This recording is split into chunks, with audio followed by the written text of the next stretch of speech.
तो अब हमको आगे पढ़ना है criteria for similarity of triangles, त्रिभुजों की समरूपता की कसौटी को पढ़ना है। तो इसको पढ़ने से पहले हम लोग कुछ जानकारी क्लास 9 से कंपेयर करते हैं। क्लास 9 में हम लोग पढ़े कन्ग्रुएंट ट्रायंगल, कन्ग्रुएंट ट्रायंगल्स को हम लोग पढ़े हैं, यानी कि सर्वांग सम त्रिभुज। इसमें हम क्या पढ़े कि कोई दो ट्रायंगल होता है और इस ट्रायंगल जो पहला ट्रायंगल होता है दूसरे के सर्वांग सम होता है, यानी कि कन्ग्रुएंट होता है। मान लीजिए यह ए बी सी ट्रायंगल है, यह पी क्यू आर दूसरा ट्रायंगल है। तो ट्रायंगल में हम लोग अगर पार्ट्स की चर्चा करें कि कितने पार्ट्स होते हैं ट्रायंगल में, तो ट्रायंगल में मुख्यतः जो है 6 पार्ट होते हैं। 3 होता है एंगल्स होता है और उसके बाद 3 जो है इसमें साइड्स होते हैं। तो ये 3 एंगल, जैसा कि इस फिगर से हम देख पा रहे हैं कि angle A equal to angle P होना चाहिए सर्वांग सम होने के लिए दोनों को, angle B equal to angle Q होना चाहिए, angle C equal to angle R होना चाहिए। उसके बाद तीनों साइड को भी इक्वल होना चाहिए, जैसे इसका ए बी इक्वल टू यह आपका P Q, B C equal to Q R और यह A C equal to P R. ये तीनों साइड भी इक्वल होना चाहिए, तभी यह जो है आपका सर्वांगसम कन्ग्रुएंट ट्रायंगल्स कहा जाएगा। अब इसी में हम लोग पढ़ें क्राइटेरिया फॉर कन्ग्रुएंसी। क्राइटेरिया फॉर कन्ग्रुएंसी मतलब कि सर्वांग समता की कसौटी को हम लोग पढ़ें। तो इसमें क्या कसौटी, इसमें क्या हम लोग पढ़ें कि अब देखिए कि किसी भी दो ट्रायंगल को आप लोगों को प्रूव करना है, कन्ग्रुएंट प्रूव करना है। तो कन्ग्रुएंट प्रूव करने के लिए यह 3 पार्ट और यह 3 पार्ट, सभी पार्ट को दिखाने की जरूरत नहीं है। इसको शॉर्ट में कर दिया गया कि अगर आप 2 साइड और एक इंक्लूडेड एंगल को दिखा देते हैं इक्वल किसी दो ट्रायंगल का, तो वह दोनों ट्रायंगल आपका कन्ग्रुएंट होगा, सर्वांगसम होगा। यदि आप दिखा दें कि 2 एंगल और इंक्लूडेड साइड को इक्वल दिखा दिए 2 ट्रायंगल के लिए, तो वह दोनों ट्रायंगल आपका कन्ग्रुएंट होगा। और यदि आप दिखा दिए कि तीनों साइड उसका इक्वल है, तो इस कंडीशन में भी दोनों ट्रायंगल आपका कन्ग्रुएंट हो जाएगा। तो यह 6 पार्ट हमको दिखाने की जरूरत नहीं है, मिनिमम 3 पार्ट ही दिखा के हम इस ट्रायंगल को, इस दोनों ट्रायंगल को प्रूव कर सकते हैं कि यह जो है कन्ग्रुएंट है, यानी कि सर्वांगसम है। उसके बाद हम लोग RHS को भी पढ़ें। तो ये सारे क्राइटेरिया आप क्लास 9 में पढ़ें। उसी तरह से हम लोग अब चलते हैं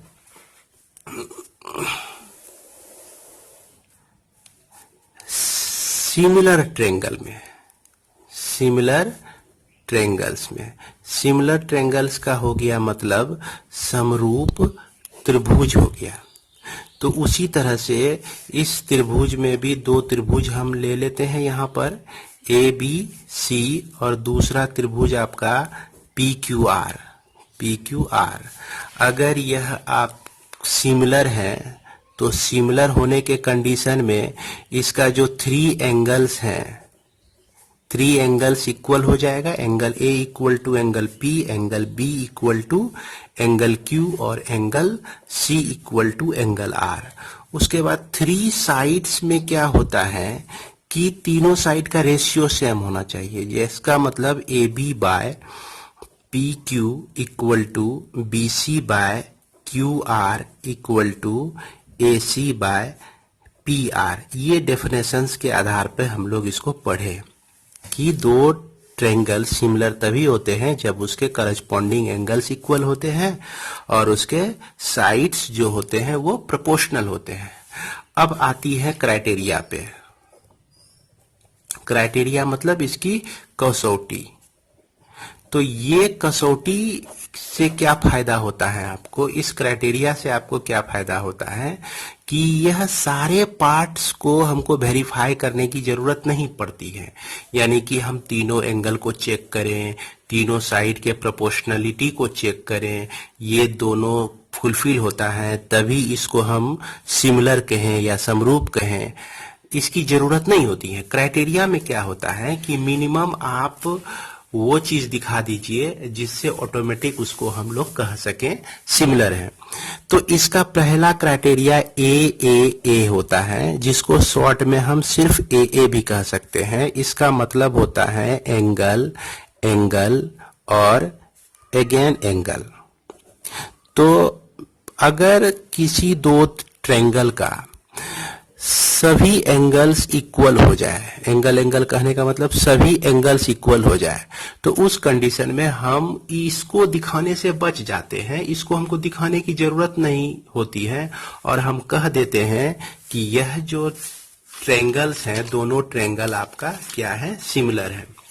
और दूसरा नंबर अगर हम दिखा दें कि एस एस एस कहने का मतलब कि साइड साइड और यह साइड, तो अब इस क्राइटेरिया के कहने का मतलब क्या है कि अगर आप तीनों साइड को प्रोपोर्शनल दिखा देते हैं तो आपको यह दिखाने की जरूरत नहीं है और इतने में ही आप इस दोनों ट्रायंगल को कह सकते हैं कि यह दोनों ट्रायंगल सिमिलर हैं या समरूप हैं।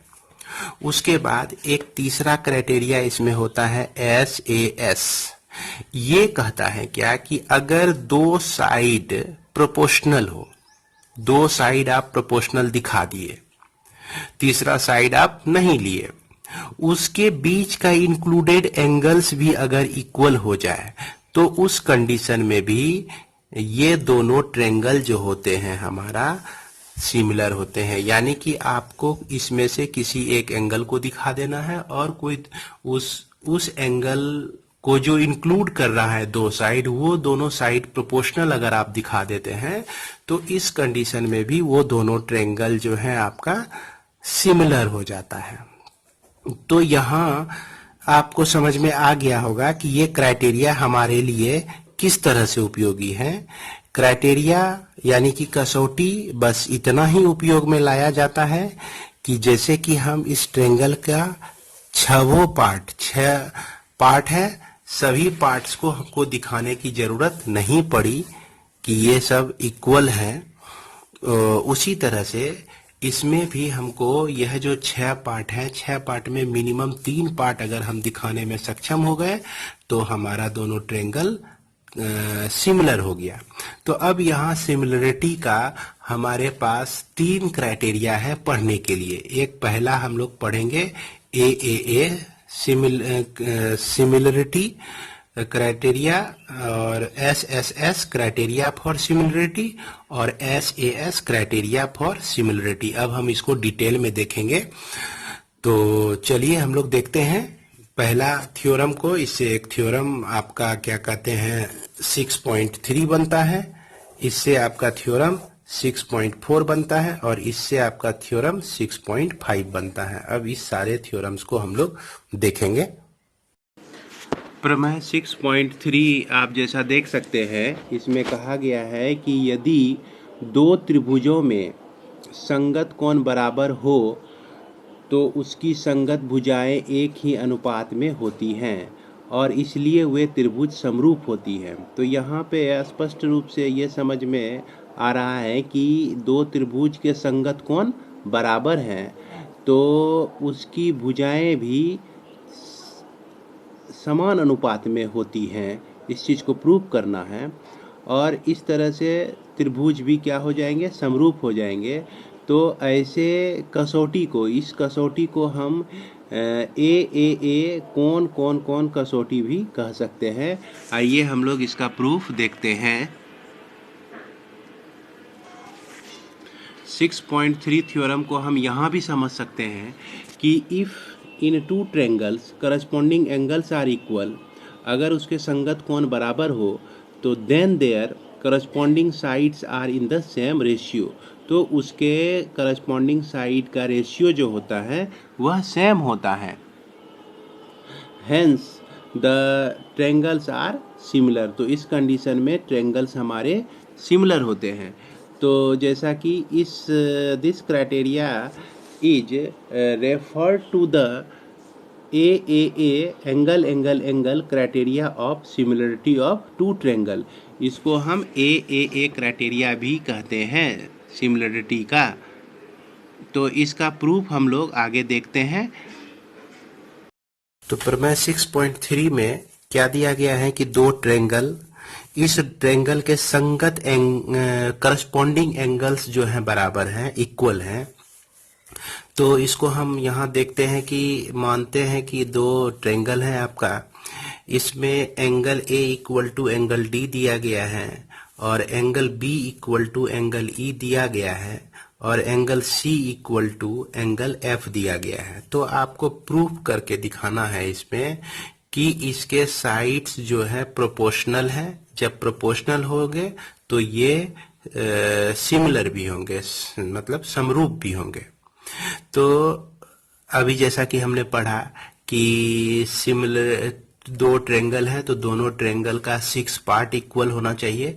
तो यहाँ पर आपको सिर्फ 3 पार्ट दिया गया है और 3 पार्ट को इक्वल आपको दिखाना है। इसके डेफिनेशन के आधार पर 3 पार्ट को इक्वल दिखाने का मतलब इसका जो रेशियो है, ये रेशियो आपका सेम आता है।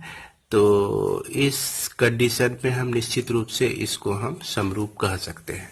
तो इसके लिए हम क्या करते हैं कि कट डीपी ए बी, यानी कि ए बी के बराबर डीपी को हम कट करते हैं। जितनी लंबाई ए बी का है उतना ही इधर डीपी ले लेते हैं। उसके बाद जितनी लंबाई यहाँ ए सी का है उतना ही लंबाई हम डी क्यू ले लेते हैं। और यह दोनों एंगल तो आपस में बराबर हैं ही। तो इस तरह से हमको दो ट्रेंगल मिलता है, ए बी सी और डी पी क्यू। दो ट्रेंगल को हम लेके आगे बढ़ते हैं। तो इस दोनों ट्रेंगल में हम क्या देख रहे हैं, इस दोनों ट्रेंगल में क्या देख रहे हैं कि ए बी और डी पी इस दोनों का इक्वल है। चूंकि हम ऑलरेडी माने हुए हैं कि यह डी पी जो है ए बी के बराबर लिए हुए है। उसके बाद एंगल ए जो है डी के इक्वल है, बराबर है। तो ऑलरेडी ये चीज दिया गया है, एंगल डी जो है, एंगल ए जो है डी के बराबर है आपका। उसके बाद ए सी जो है डी क्यू के बराबर है। तो इसको भी हम कंसीडर किए हुए हैं, कंस्ट्रक्शन से लिए हुए हैं। क्योंकि अभी अभी हमने तुरंत पाना कि यह जो है ए सी किसके बराबर है, डी क्यू के बराबर है, इसको लिए हुए हैं। तो इस सबको अगर एक साथ हम मिला देते हैं तो हम क्या देखते हैं कि triangle A B C, triangle D P Q दोनों कन्ग्रुएंट हो जाता है, सर्वांगसम हो जाता है by S A S criteria से। जब ये दोनों ट्रेंगल आपका कन्ग्रुएंट हो गया तो हम सीपी सीटी से angle B equal to angle P लिख सकते हैं। तो चलिए एक बार फिगर देखते हैं कि किसको क्या लिख सकते हैं। इस एंगल बी को हम एंगल पी के बराबर लिख सकते हैं, क्योंकि यह दोनों ट्रेंगल जो है आपका कन्ग्रुएंट है, सर्वांगसम है। उसके बाद हम देख रहे हैं क्या कि हमें यह दिया गया है कि एंगल बी जो है एंगल ई के बराबर है। तो इसको भी लिख लेते हैं। यहाँ पर दिया गया है कि एंगल बी जो है ई के बराबर है और सीटी से बी जो है पी के बराबर निकला है। तो निश्चित रूप से पी और ई दोनों एंगल जो है इक्वल है। तो जब दोनों एंगल इक्वल है तो ये दोनों एंगल जो है करस्पॉन्डिंग एंगल्स हैं, यानी कि संगत कोण है। ये आप पिछले क्लास में पढ़े होंगे कि जब संगत कोण या करस्पॉन्डिंग एंगल्स इक्वल होते हैं तो लाइन जो होता है वो पैरेलल होता है। तो इस तरह से हम क्या कह सकते हैं कि यह जो लाइन है ई एफ जो कि पी क्यू के पैरेलल हो गया। तो जब यह पैरेलल हो गया तो थेल्स थ्योरम क्या कहता है कि ट्रेंगल में कोई एक लाइन सेगमेंट जो अदर टू साइड को काटती है और तीसरे साइड के पैरेलल हो तो साइड का रेशियो जो है इक्वल होता है। तो निश्चित रूप से हम इसके साइड का रेशियो लिखेंगे तो क्या लिख सकते हैं, D E by D P लिख सकते हैं और D F by D Q लिख सकते हैं। हालांकि हम लोग डी पी बाय पीई भी लिख सकते थे, D Q by Q F भी लिख सकते थे, लेकिन हमारी स्वतंत्रता है, हम ऐसे भी लिख सकते हैं कि D E by D P और D F by D Q. तो इसको हम लोग लेके चलते हैं। तो हमने क्या लिखा, D P by D E equal to D Q by D F. अब यह डी पी जो है इक्वल टू ए बी है और डी क्यू जो है ए सी के बराबर है। इसको देख सकते हैं, कंस्ट्रक्शन में हमने माना है डी पी ए बी के बराबर है और डी क्यू ए सी के बराबर है। इस तरह से जब हम लिख देते हैं A B by D E और A C by D F, तो यह लिखने का कारण यही था कि हम लोगों का टारगेट है यहाँ पर पहुंचना, ये चीज को ज्ञान करना, इस चीज को प्राप्त करना। तो इसमें से एक कुछ पार्ट हम प्राप्त कर चुके हैं, A B by D E और A C by D F को प्राप्त कर चुके हैं। अब इसी रूल से जब हम आगे बढ़ते हैं, इसी प्रकार से हम B C by E F और A C by D F को भी प्रूव कर सकते हैं और A B by D E और B C by E F को प्रूव कर सकते हैं। दो दो पेयर का रिलेशन को हम हर एक बार प्रूव कर सकते हैं। तो हालांकि एक को प्रूव करने के लिए हमको इतना लिखना पड़ा, ऊपर से नीचे तक लिखना पड़ा। दूसरे को भी प्रूफ अगर करेंगे तो इतना ही लिखना पड़ेगा, तीसरे को भी प्रूफ करेंगे तो इतना ही लिखना पड़ेगा। तो इतना हम लोग को यहाँ लिखने की जरूरत बिल्कुल ही नहीं है। हम एक प्रूफ करके दिखा देंगे और बाद बाकी सिमिलरली या इसी प्रकार हम लिख देंगे। अब इस तीनों को अगर हम ध्यान से देखते हैं तो यह जो है आपका A B by D E जो A C by D F के बराबर है और यही A B by D E B C by E F के बराबर है। तो पहले हम A B by A D E को लिखें B C by E F और यही ए बी जो है A C by D F के भी बराबर है। अगर तीनों को मिला दिया जाए तो तीनों से यही रिजल्ट आता है, तीनों समीकरण से यही रिजल्ट आता है कि ये आपस में तीनों बराबर है। तो यहाँ जब तीनों बराबर हो गया तो हमको 6 पार्ट पूरा हो गया। 3 एंगल तो ऑलरेडी पहले से दिया हुआ ही था और 3 साइड जो है आपस में प्रोपोर्शनल हो गए। तो निश्चित रूप से हम कह सकते हैं कि ये जो ट्रायंगल है, कैसा ट्रायंगल है आपका, सिमिलर ट्रायंगल है।